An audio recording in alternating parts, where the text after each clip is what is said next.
Hello everyone, welcome to this video lecture on Project Network Models Part 2. In this video lecture, we are going to discuss about critical path method. In the previous video lecture, we have discussed about how to construct the network diagram and the procedure to solve the project network problem by using CPM were discussed. In this video lecture, we are going to have an example of critical path method. In the first example, we are going to construct the CPM network using the details below and determine the critical path. The activity, immediate predecessors, duration are given. With this, first we have to construct the network diagram. This actually the interrelationship between the activities are given with the duration. First is, right, for the activity A, there is no predecessor activity. So the activity A is the first activity. So this is the starting event for the activity A and the end event for the activity A. Next comes B. For the activity B, C and D, A is the predecessor activity. So it means B, C, D are the concurrent activities starting from the end event of A. So this is how we have to construct, right? Then after B, C, D, E. For E and F, D is the predecessor activity. So from D, there will be two concurrent activities, that is E and F, like this. And then for activity G, E is the predecessor activity. So from this end event of E, G should start.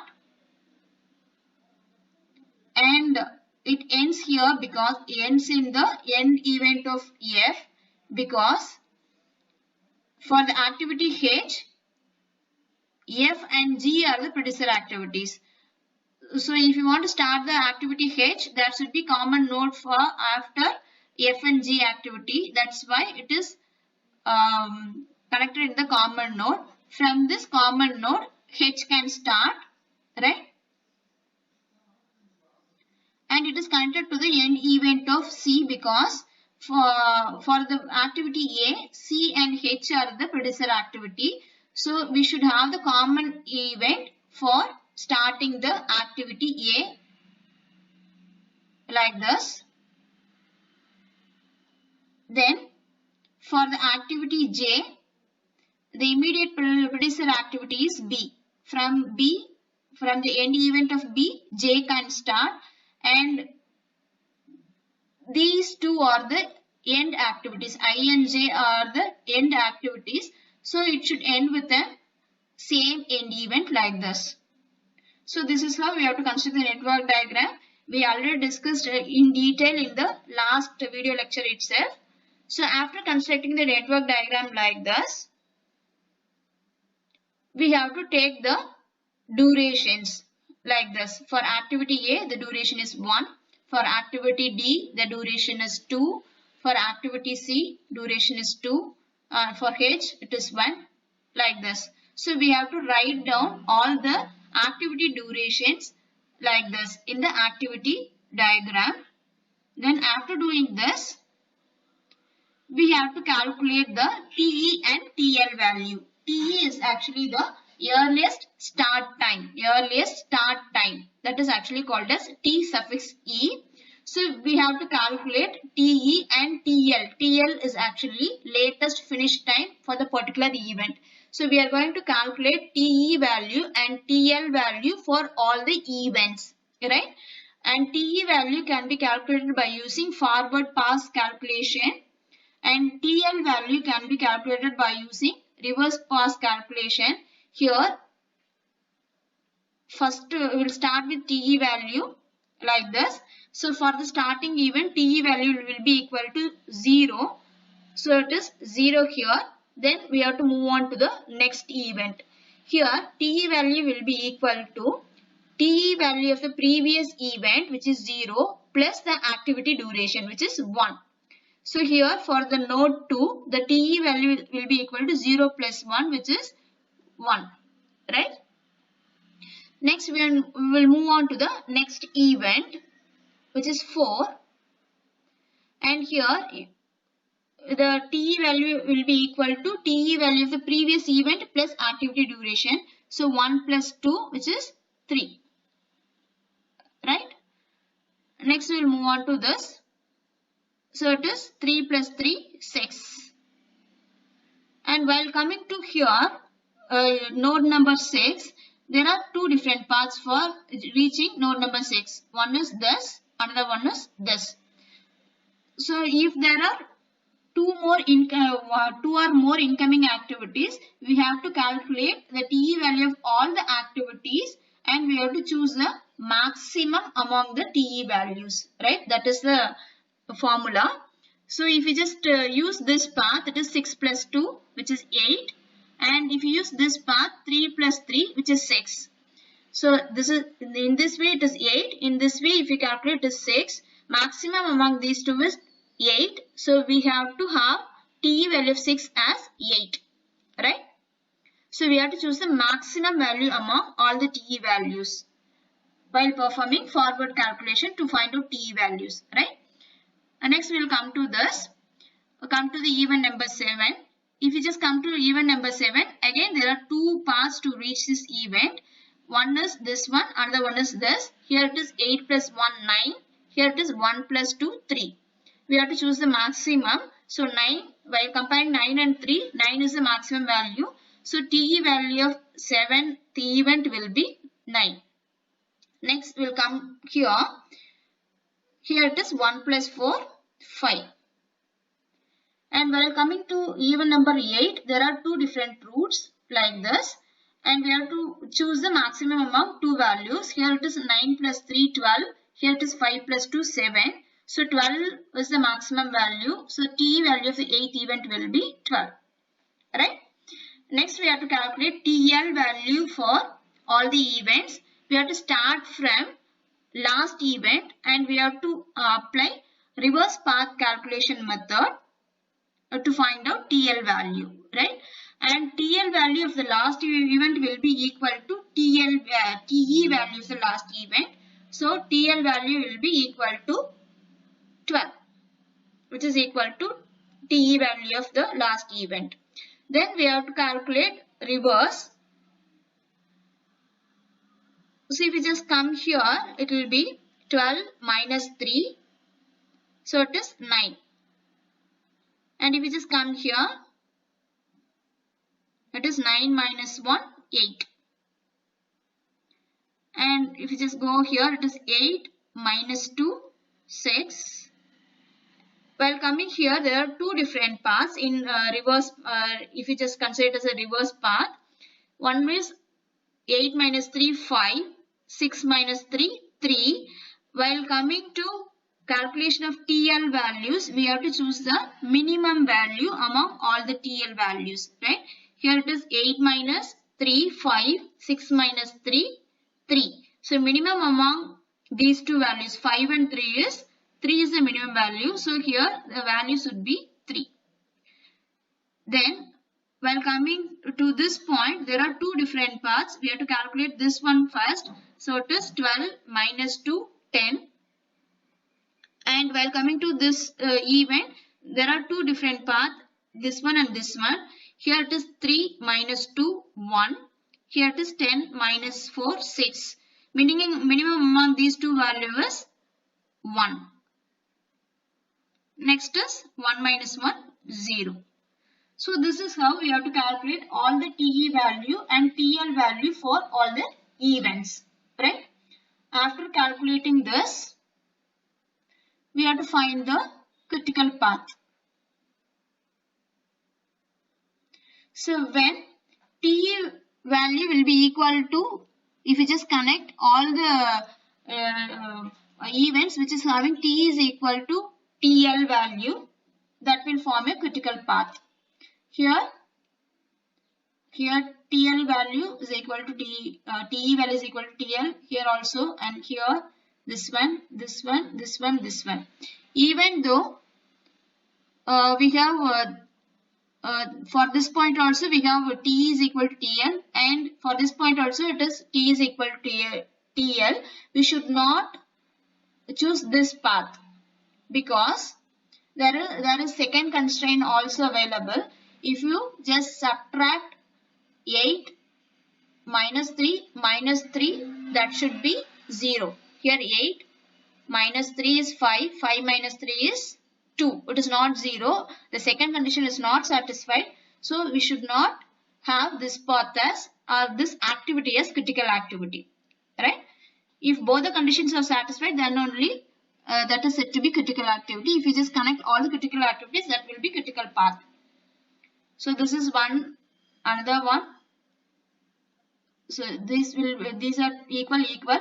3 minus 2 minus 1 is 0. Here it is 6 minus 3 is 0. 8 minus 2 minus 6 is 0. Second condition I am just talking about. So 9 minus 1 minus 8, 0. 12 minus 3 minus 9, 0. So this is how we have to calculate and find out the critical path. Right? If you just these are all called as critical activities. If you just connect all the critical activities together, that is actually called as critical path. So now the critical path is 1 to 2 to 4, 5, 6, 7 to 8. So this is how we have to calculate and find out the critical path, right? So this is one example. We'll discuss another example. In this example, the relationship between the activities are given. In the second example, here you can see the directly number activity in number format is given, which is very easier than the previous one example, right? Here we'll see how we can construct the network diagram by having this. So the activity, name of the activity, time duration is also given in days. And we have to construct the network diagram. We have to calculate TE and TL value for each activity. Then we have to find the critical path. In addition to this, we have to calculate and find out total float, free float and independent float. So this is a given network that is relationship and time duration chart. By having this, we have to construct the network diagram by using the activity numbers. So it is given as 1, 2, 2, 1, 2, 3. So 1 will be the starting event. So we have two concurrent activities A and B like this. 1, 2, 2, 1, 2, 3. Right? 1 to 2 is A. 1 to 3 is B. Then we have 2 to 4, 3 to 4. So we will be having a common node of 4 like this. 2 to 4, 3 to 4. Next 3 to 5. From 3 we have a end event 5 and we can directly connect it like this. Then 4 to 9. We'll look into that later. Next comes 5 to 6, 5 to 7. 5 to 6, 5 to 7. So from this end event 5, there should be two activities G and H, 6 and 7 events. 6, 7.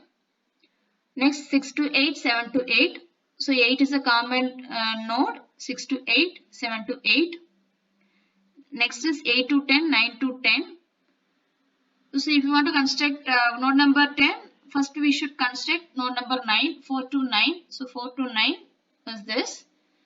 And 8 to 10, 9 to 10. So we should have a common endpoint 10. 8 to 10, 9 to 10.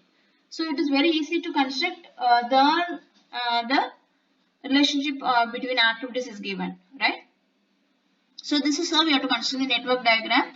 After constructing the network diagram, we should note down all the time duration in the activity like this. 1 to 2 it is 4, 1 to 3 it is 1, 2 to 4 1, 3 to 4 1, 3 to 5 6, 4 to 9 5, 5 to 6 4, 5 to 7 8, 6 to 8 1, 7 to 8 2, 8 to 10 5, 9 to 10 7. This is all given in the problem. I just write it down here. Then we have to start our TE and TL calculation. TE should be calculated from the start event, right? So for the start event it is 0. TE should be equal to 0. Next comes here, it is 0 plus 4, 4. And next comes here, it is 0 plus 1, 1. While coming here, there are two different paths, 4 plus 1, 5, 1 plus 1, 2. We should choose the maximum among these two. So 5, 2, so maximum is 5. Next comes here, 1 plus 6, 7. And here it is 5 plus 4, 7 plus 4, 11. Here it is 7 plus 7, 14. 7 plus 8, 15. Next, while coming here, there are two different paths. So 11 plus 1, 12. 15 plus 2, 17. We have to choose the maximum. So 17. And here it is 5 plus 5, 10 for 9th event. Next, while coming here, two paths. 17 plus 5, 22. 10 plus 7, 17. We have to choose the maximum. So maximum is 22. So TE calculations are over. Then comes TL value calculation. TL value for the last event is equal to TE value of the last event, which is equal to 22 here. We have to start from the last event. So 22. Next we have to move on from the last event to the start event in the reverse manner. So while coming here, it is 22 minus 5, which is 17. And here 17 minus 2, 15. Here it is 17 minus 1, 16. Here it is 22 minus 7, 15. 15 minus 5, 10. Alright. And while coming to this calculation, there are two reverse paths like this. So we have to choose the minimum among all the TL values. Here the TL value is 16 minus 4, 12. 15 minus 8, 7. 12 and 7. 7 is the minimum. So we have to do it as 7. Next, while coming to these nodes, it is 7 minus 6, 1. Here also we have two different paths, right? 7 minus 6, 1. 10 minus 1, 9. We have to choose the minimum. So 7 minus 6 is 1. And here it is 10 minus 1, 9. And while coming here, obviously it will be 0. 1 minus 1, 0. Here it is 9 minus 4, 5. We have to choose the minimum. So it is 0. So this is how we have to calculate TL values. After calculating all the TE and TL values for the events, now we have to identify the critical activities. For that, we have to satisfy two conditions. One is TL value minus TE value is equal to 0. That is TL is equal to TE. That is first condition. Second condition is if you just subtract TL value of the end event minus activity duration minus the TL value of the start event, it should be equal to 0, right? So now here this is first critical activity 0, 0, 1, 1, 1, 2, 3 is the first critical activity. Critical path. This is first critical activity. Next critical activity is 1, 1, 7, 7 and 7 minus 6 minus 1 is 0. 7 minus 6 minus 1 is 0. Next is this one 15, 15, 7, 7. 15 minus 8, 7. Minus 7 is 0. 15, 15, 17, 17. 17, 17, 22, 22. So these are all the critical activities. And if you just connect all the critical activities together, that is our critical path. 1, 2, 3, to 5, to 7, to 8, to 10. This is actually the critical path. So this is how we have to calculate the critical path. We have to determine the critical path. Next comes total float, independent float and free float calculations. For that, first we have to construct the table like this.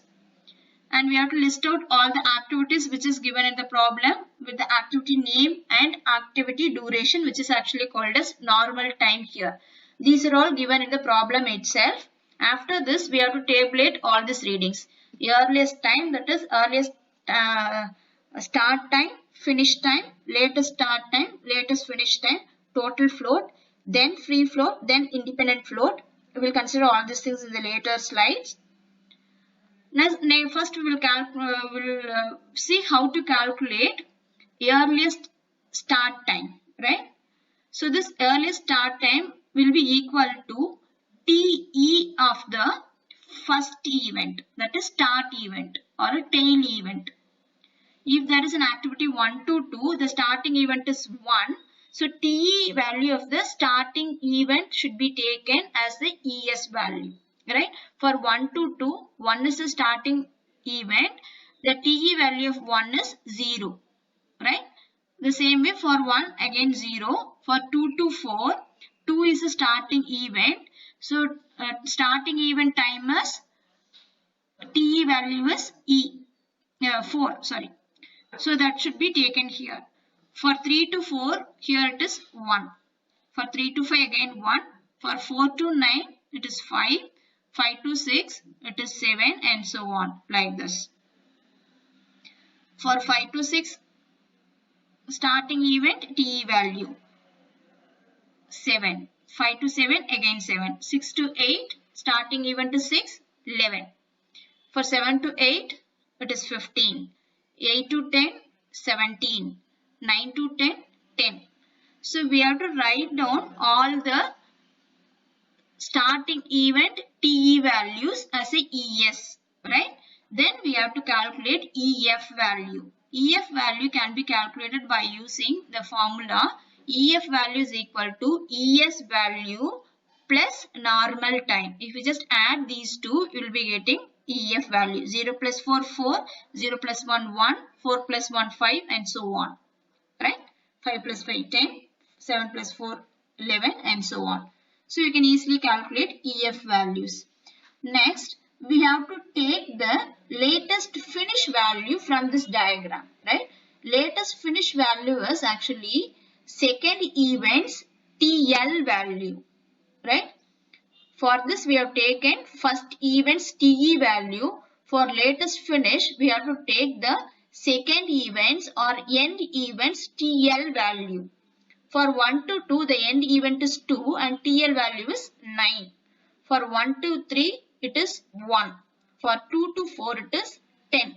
For 3 to 4 again it is 10. For 3 to 5 it is 7 and so on. Like this. For 5 to 7 it is 15. For 4 to 9 it is 15. End events TL value. Right? Next we have to calculate LS value. LS value is LF minus normal time. Right? So 9 minus 4, 5. 1 minus 1, 0. 10 minus 1, 9. 10 minus 1, 9. 6, 7 minus 6, 1. 15 minus 5, 10 and so on like this. Right? So we have calculated all the ES, EF, LS and LF values. Now we have to calculate the total float value. Total float value can be calculated in two different ways. One is LF minus EF. Latest finish minus earliest finish. Another one is LS minus ES. Latest, it